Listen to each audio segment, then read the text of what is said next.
And shifting our focus to the Horn of Africa, where Somalia has repulsed an attack by the Islamic State.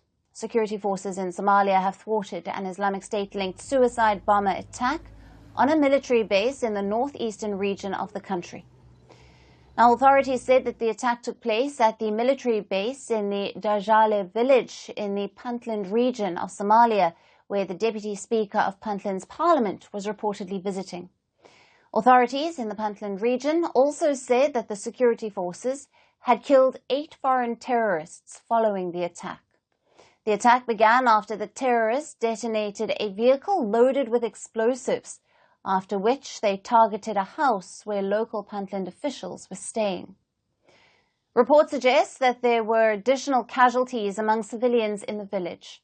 However, the government has not yet detailed if any civilian or soldier from the Puntland forces was wounded or killed. Now, the attack by Islamic State terrorists was the first time that the terrorist organization had attempted such a large and sophisticated attack in Somalia, which has also been fighting a rival Islamist group, the Al-Qaeda-linked Al-Shabaab terrorists. It came just days after the semi-autonomous state of Puntland had announced a major military offensive against Islamic State and Al-Shabaab in December. Now, the Islamic State has a relatively smaller presence in Somalia compared to the Al-Shabaab terrorists. The group was officially recognized as the Somali province of Islamic State in 2017 and has been based in the mountainous areas of the Puntland region. For several years, the Islamic State was considered a minor security threat in the Horn of Africa compared with Al-Shabaab, which controls swathes of territory in southern Somalia. However, in recent years, the Somali franchise has refashioned itself as an important part of the jihadist group's worldwide network.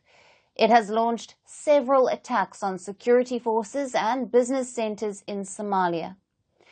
Experts say that the Islamic State in Somalia has grown in strength because of an influx of foreign fighters and improved revenue through the extortion of local businesses.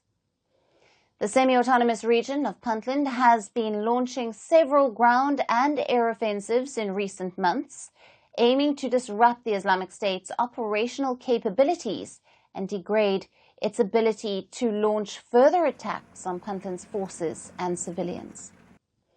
In December of 2024, Puntland reportedly deployed thousands of troops and significant resources to dismantle the terrorist group's fortified positions in the region's treacherous mountain ranges.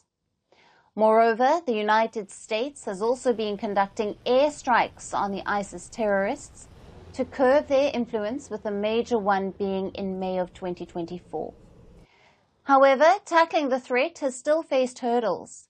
The fraught relations between Puntland and the federal government in Mogadishu have often restricted coordination efforts between the two administrations to combat the threat posed by the Islamic State. Puntland is one of Somalia's 6 federal states which declared autonomy in 1998, and since then there have been differences between the two authorities. So as Puntland launches new efforts to counter the growing threat from Islamic State, one will be watching out for how effectively the region can tackle the threats and whether it can put aside differences with Mogadishu to end the Islamic State's presence in the region.